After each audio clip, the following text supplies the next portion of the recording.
statement and do questions. Thanks for coming out. Rainy day. Appreciate you guys coming out. Just really to recap what we consider a phenomenal year. For me personally, it was the best year I've ever had coaching basketball, and not just because we got to the Final Four, not just because we won 31 games or we were the ACC champions.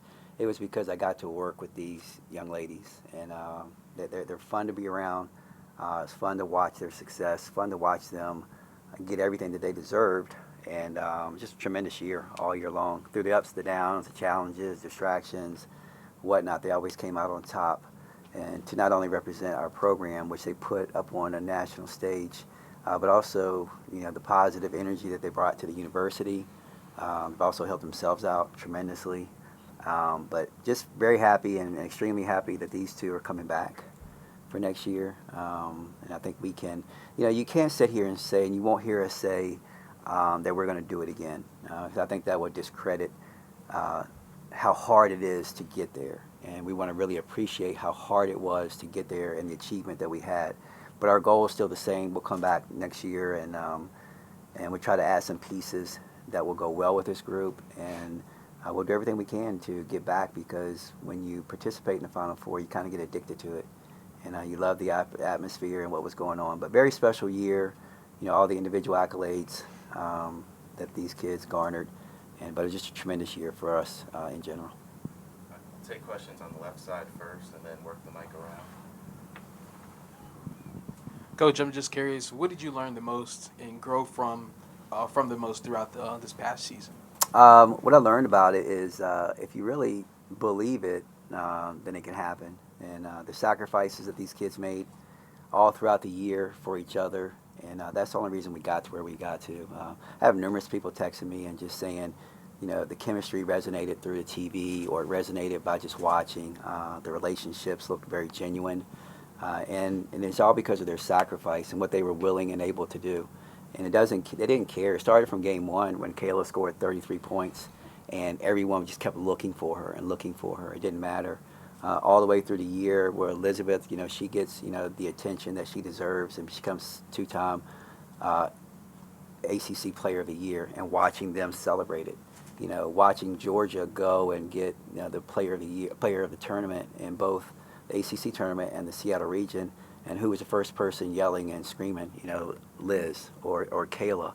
And it just showed you how together they were, and they didn't really care. And we had a group full of potential people who could go out and score 25 in a game, and it didn't really matter. So watching them come together, celebrate each other's successes, watching this success that they did have as a group, that's something I'll always remember. David.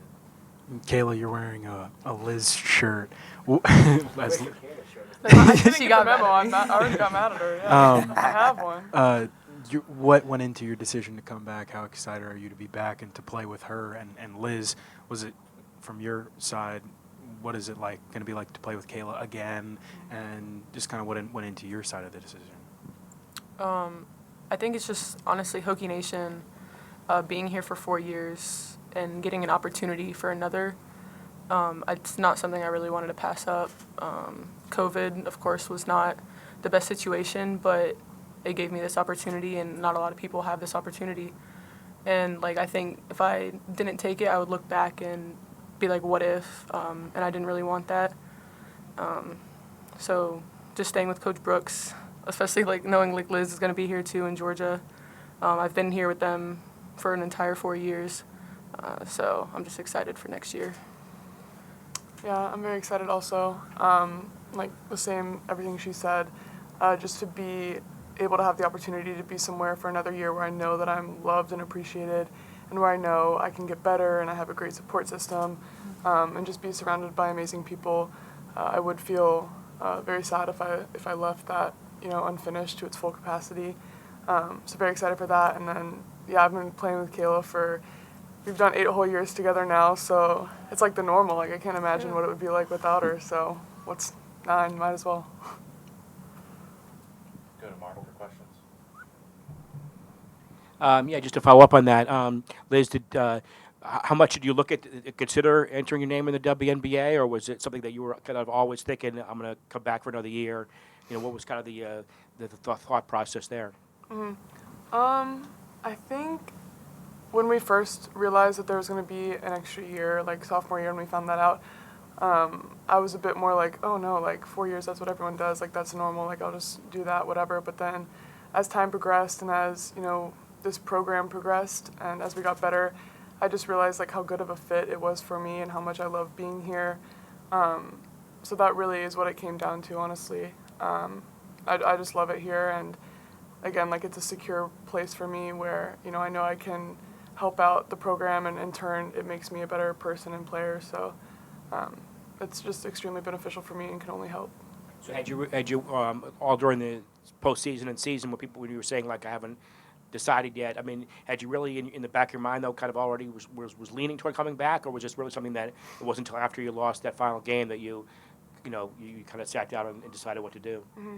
I think during different times in the season I would be leaning towards different things, but me and Coach Brooks kind of talked at the beginning of the season, and we decided that, I didn't want to, because at one point, like before the season started, I was stressing myself out a bit, thinking about it too much, and then he kind of talked to me about being in the moment and not, taking the season for granted and appreciating it for what it is, and I'm very glad that I did that because we did some incredible things, and I might not have been able to appreciate them as much if I was thinking about other things and letting other things cloud my brain, I guess. And then Kayla, did you have was this something where you were always going to come back? It was always in your mind, or did you sit down after the season and that weekend and think, okay, maybe I want to turn pro, or maybe I want to pursue something else professionally? What was kind of your thoughts process there? I mean, it was a similar situation to Liz. Again, we wanted to be in the moment and be focused on our season, and I think it's also respectful to the players on the team. You want to make it like it's your last, because it was some people on the teams last year. So you always want to give them your best foot in the program. So I don't think it was something in the back of my mind. I'm like, what am I gonna do after the last game? It was just I knew I had another year, and most likely I was probably gonna come back. But at the end of the day, I wanted to be in the moment this year. So. Kenny, were you at Home Goods when you found out? I mean, when they tell you they're coming back, when did you find out? What was your emotion? Did you always have a feel that they were going to come back? And the fact that those two and Georgia are all going to be together again. Yeah. What goes through your mind when you look, just think of next year?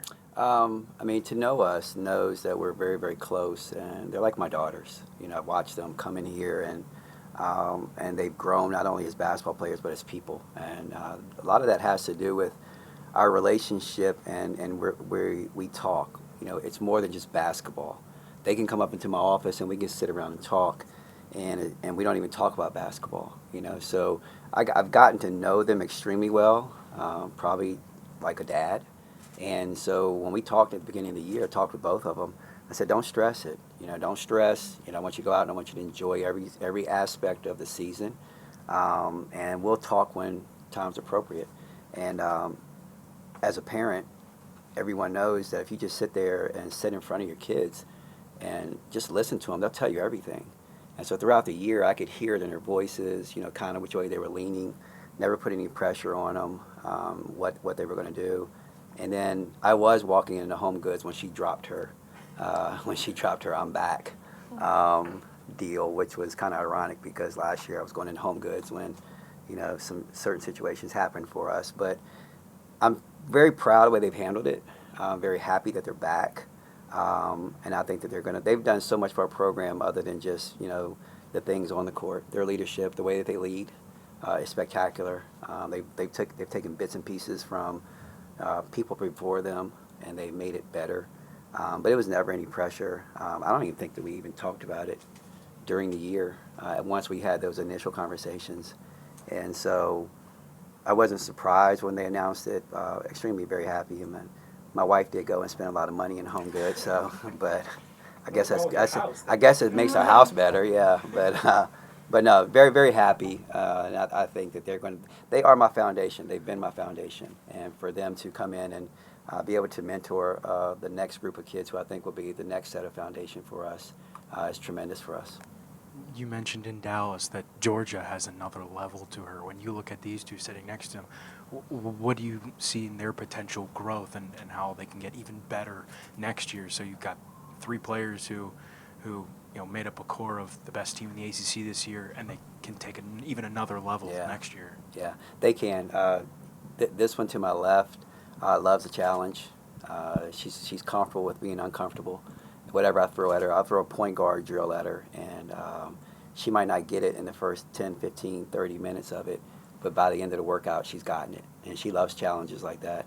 And so she's going to come back, and we're going to. I've got some feedback from WNBA people, and we're going to increase on her versatility, where that she can and she will shoot the three-pointer next year, right? She can, but she just doesn't. But there are a lot of things that we're going to work on that's not only going to help us for this team, but it's going to help her and for her development into the WNBA. Kayla coming back will have WNBA possibilities as well. You know, anytime that someone's her size that can shoot the basketball the way she can shoot it, where she can shoot it from, and she's a good defender and she's a smart player, those are what people covet in the WNBA. And I've had conversations with some WNBA scouts about her as well. So her coming back will be able to add a lot to her game. She was cheated out of this year because she had no summer. She was still nursing that ankle situation that she had in the postseason last year. So when I say no summer, she had no summer. I don't think she started doing anything until, September? And so I'm very anxious to get with her this summer, and so she can add to her game. And I think that's just going to enhance her abilities on the court, but also for next year as well. Mark, and then we'll go to the back. How much dialogue was there between the two of you last weekend in terms of, all right, I think I'm going to come back. I'll come back if you come back. Was there how much did you discuss your plans with each other to kind of know that, okay, well, if Kayla's coming back, then, and I know I'll get to play with Kayla again, that's a factor in the plus column. How much discussion was there going on? I don't even know if there was like a blatant discussion like that. Like, it's kind of the same thing as Coach Brooks said. Like, we just talk all the time. So like within our tone of voice, I think we like knew what each other was gonna do. So I don't think we ever said like, hey, I'm gonna come back, by the way. Like, it was more like, when are you gonna announce? Like, I think Yeah. I mean, and it's also not like, if you come back, I'll come back. Like, we both were making the best decision for ourselves, and it just ended up that we were both coming back. And I think it's almost like a full circle, like, kind of funny moment, because even going back to, like, our commitments here, like, everyone asked if we were, like, are we talking about going to the same school? And I think honestly, I don't think we had one conversation. Like, even, like, after I committed here, like, I was never like, Liz, come to VT. Like, I just let her make her own decision. And again, we did what's best for us, and we both ended up here, so. And that's the way it started. When I recruited them both, it was never like a package deal. I explained to them both that they were being recruited separately. And if one decided to come and the other one didn't, we were still going to be happy for the one that we got. And it is kind of full circle because they've always been connected in a lot of different ways, but they've always had their own path and their decisions and what they're doing. And this is just another example of it. How did you look at the WNBA in this process? Did you look at it and say, okay, it's so hard to make a roster? Or did you look at it and say, well, if I go, I'll be a first-round pick, so that should take care of itself? What was kind of or did you look at it and say, maybe I want to come back and do another year and improve on this aspect of my game? What were you how were you kind of looking at the WNBA as you made your decision? Mm-hmm. I mean, I think it's very obvious that it is, very hard to make a team and to stick with a team. And at the end of the day, like, I'm very critical of myself and, like, aware of what I can be better at. So, like he said, like, those things that I know I need to work on, I know that it would just benefit me to have another year with him and another year here to work on those things to, better my chances at being successful at the next level. So what things are on your checklist on this? I mean, I need to shoot, be confident with it, handle better, move my feet on defense, be able to guard a lot of different types of players. Yeah. Couple of quick questions for the players, and then a big picture question for Kenny. So Georgia didn't dangle that trip to Australia in front of you to come back. That wasn't part of the deal, or you were going to go to Australia no matter what. I was joking. Oh. Yeah, I mean for both of you, that wasn't a thing. You got it? No, you. Oh, I mean, I think it's not like she dangled it in front of us, but at the same time, it was like, we can go to Australia and get to see, like, how she lives. Like, she's been here with us. We've shown her around here. And I think it's just like an opportunity to like go to such a cool place, but also be with one of like our closest friends, and just let her show us around for like 3 weeks. So yeah. I'm expecting some podcast episodes then to come from Oh, Australia. we're gonna vlog. Oh, okay. And how does Raven feel, by the way? Oh, she's very happy I'm coming back. She's very upset that I'm going to Australia. She's gonna miss me. Oh. But she'll be fine. She would have killed me if I didn't come back here. That's a true statement. So really it was Raven's her. coming back too. Yeah, another reason, yeah. Kenny, big picture question. Everyone's talking about women's basketball like never before. I'm wondering if you can give us kind of like what your state of the sport is now from your eyes after what you guys have been through. Kind of mixed emotions because I'm extremely proud and happy that ESPN got the viewership that they got. I thought it was an extremely interesting competitive tournament. Finally getting people talking about women's basketball like they should, because I think it's a great sport. It's growing immensely. But then there's also some negatives where when you get up on that high stage, and then there's a little bit of controversy, and that's what it's so funny because some of these talking heads who've never even watched women's basketball, they want to chime in, the Stephen A. Smiths or, the Ryan Clarks, and that's all they've been doing is talking about NBA and football. Then all of a sudden, this situation, they jump in and they have no idea what was going on, really. And you love the competitive fire that the women have been showing across. I mean, they're so competitive, and then people want to jump in and they want to be critical of people when they don't really understand the situation. So, but I think we got a lot of notoriety, a lot of attention, and I'm very happy for that because they all deserve it. You can go back to what we've been talking about all year long, and we finally got full castle for these kids, and they deserved it. And they've been able to play in front of it. We go and play in front of, I guess it was 19,000 people, at the Final Four. Tremendous crowds in Seattle. And so that was just a huge, fun wave for our kids to ride. And it just kind of validates all the hard work that they put into it. And that's for girls all across the country. And there's just more and more. You see it. You watch Iowa play, and their place is packed. You even watch some of the WNIT games. I saw the Kansas game, and it was packed. And hopefully people will continue to support like that even during the regular season. Let's go out to Zoom, Will, if there's any questions. Yeah, hi, I had a couple questions. Go ahead, Gene. Okay, no, this is Gene from WFI. One for Coach. Do you take any consolation, Coach, in the fact that the Final Four, you guys played LSU closer than Iowa did in the final? Do you get any consolation, or does the team get any consolation from that? No. Actually, I'm losing sleep over it because, we controlled that one little stretch where they took momentum of the basketball game. We could have been playing for a national championship, and not that Iowa is not a great opponent. They are, but, they took down a juggernaut that was South Carolina, which no one thought was going to get beat. So maybe one day when the sting goes away, I'll be happy, but, you never want to lose, especially when you're a competitive group. And we're always still finding ways. And I still have not watched the game, and it's probably going to take me a little while to watch it. But I felt like we could have won that game. So I'm proud that we got to that point, but disappointed because I felt like we could have gone further.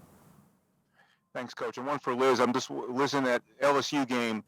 They were very physical in the paint with you. And is that one of the things maybe you want to work on this coming year? Maybe one of the reasons you came back is to work on maybe a little bit of strengthening or your inside game or just handling that physicality in the paint?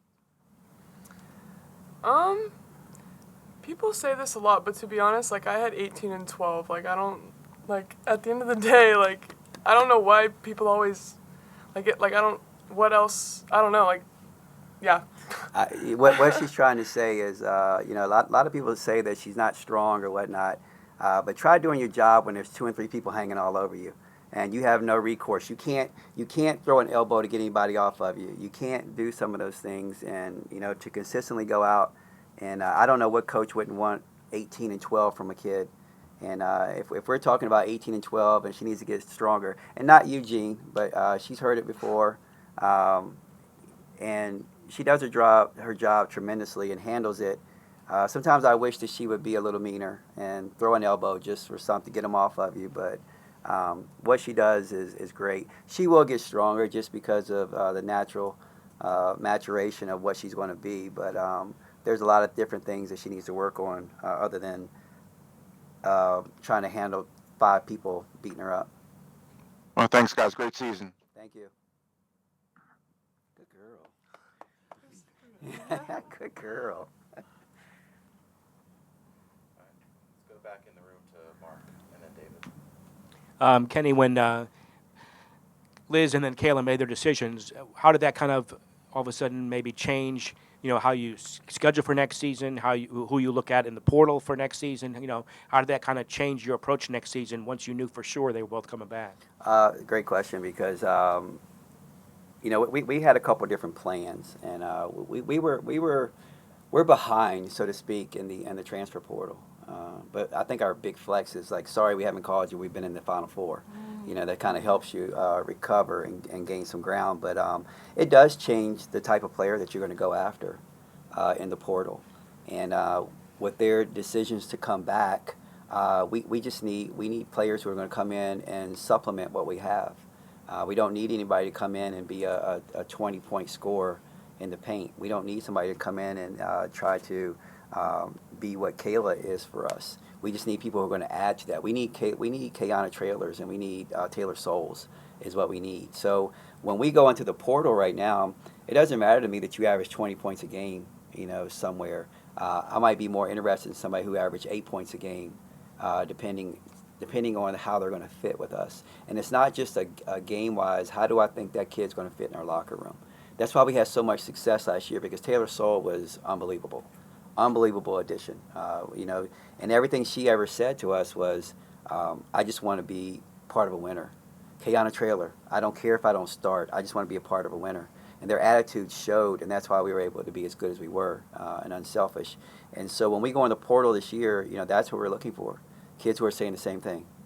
We need a couple. We need about 3, maybe 4, to go along with our really good recruiting class. But it definitely changed the direction of what we're going to do in the portal. Because if they didn't come back, then I did need somebody in the paint that could probably average 20 a game or 15 a game. I may have needed another sharpshooter. But now we're just trying to put the puzzle together, and we're on some really good kids, and kids who I think would be tremendous fits for us, and regardless of whether they average 20 or 10 in their respective programs. For certain positions, I guess, Yeah, or what do you look at? What do you see as your needs in the portal? It's always been a puzzle for us, and I'm not saying that we've always hit, but we've hit pretty strong since the portal has come. And what we do is we look for fit, and we're looking for a big guard to go along on the other wing with Kayla. We're looking for a post player that's versatile, that can stretch the floor, that they won't be able to collapse on her.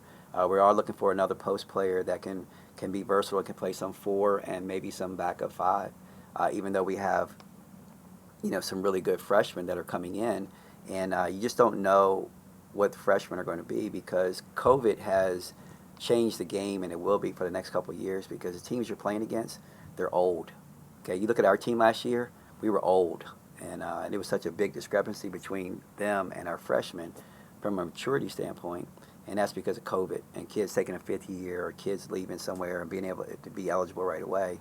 And that's something that we'll look forward to, because we need some experience to go alongside them so that we can continue to get back to where we were this year. Now, who does everyone want to play in the inaugural SEC ACC Challenge? Whoever they give us. Very good answer. Ditto. I think the best season in school history, Final Four, ACC Championship. I don't think anyone would have blamed you if you guys decided, all right, that's it, mic drop. Perfect way to leave on a high note. Did that factor at all? Were you thinking about that at all? Like, oh, geez, what if I come back and it's not a good year? Whereas, this is the perfect way to end. I wish that I felt that way a little bit more, but I think we're both just like, man, we finished with a loss. Like, that sucks. Yeah. Like, we can't stop thinking about that. Like, we can't wait to get out and win again. So, yeah, not really. That banner will be there forever. So, and then they were a big part of that banner. That's what I'm saying. It could win it. Why not try and get another one? So, I don't know. Yeah, that's what I think. Where our heads were at. Like, we love it here so much. So if we have an opportunity, the opportunity's there. So why not try and go get it? yeah, we'll still have those accomplishments regardless. So hopefully we can just have more. And Liz, was there a part of you that ever thought, okay, I'm tired of getting mugged every night. Maybe it is time to move on to the WNBA. Maybe I'll catch a break. Oh, I'm sure that's more dirty and more physical. So a little bit more won't hurt. Again, now that you have these players coming, you have 3 starters coming back.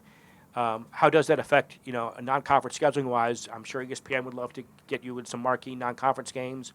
Are you open to that? Are you looking to kind of showcase the program and showcase your stars and say, okay, let's play some cool non-league games, or are you thinking, I need to use that non-conference schedule, kind of blend the old and the new? Well, I mean, I think we've done a really good job with our schedule in the last couple of years. I don't know what our net was scheduling last year, but it was good.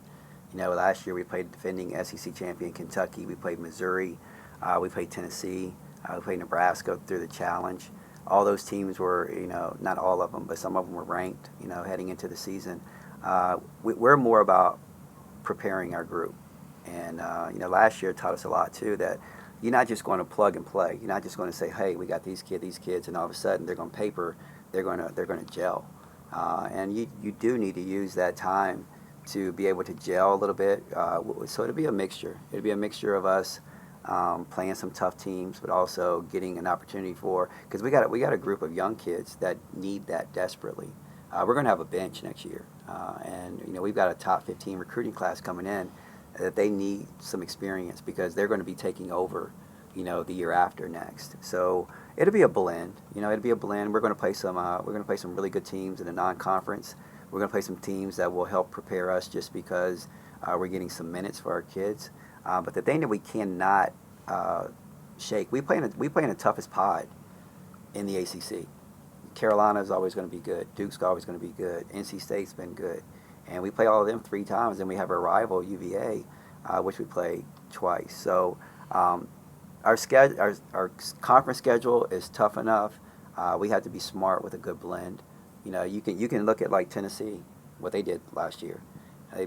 People can say they bit off more than they can chew, because they were trying to plug in and get some of their transfers to get adjusted to their team, and they just weren't ready for that yet. So we'll be very smart with what we're doing. It will be challenging. I think it would be appeasing to our fan base, but we got to be smart as well. So you're not announcing UConn or Stanford at this point? No, you know what? Right now it's just if it ain't Portal or what they need, I haven't really answered any questions other than anything else. David, we got time for 2 more. Yeah, the fourth piece to the puzzle is Carly. She redshirted this year. What do you see in her game and how she's going to be able to complement you guys in the backcourt next year? I see you guys are all. I mean, everybody's smiling, and it seems like she's always brought positive energy. Oh, she's a great kid. She's great. We love her. She's just immature, and I'm not saying that in a negative way. But that same immaturity brings so much joy and delight to us last year. Very positive, always. She's extremely talented, and we all know that. And she showed that. She played with the first team quite a bit last year, and she showed flashes. But she also showed flashes of why we redshirted her, and on such a talented team. So we're really looking forward to it. As she told me at the end of the LSU game, she says, "Coach, now I'm eligible," and I said, "Yes, you are, baby." And so she's gonna be a tremendous addition to us. And some of the things that she can do on the court, not a lot of people can do that in our program. So we're excited about it. When you look across the ACC, I'm sure you've talked to all your coaching friends. Everybody's pretty much bringing back, like you said, everybody's old. All the talent, top talent in the ACC is pretty much coming back.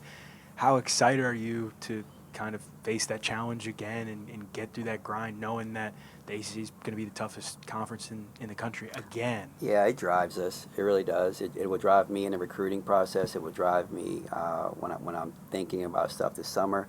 It drives them because they're at the top, and they know people want to knock them down. It's kind of cool now. I don't think that people probably view us differently.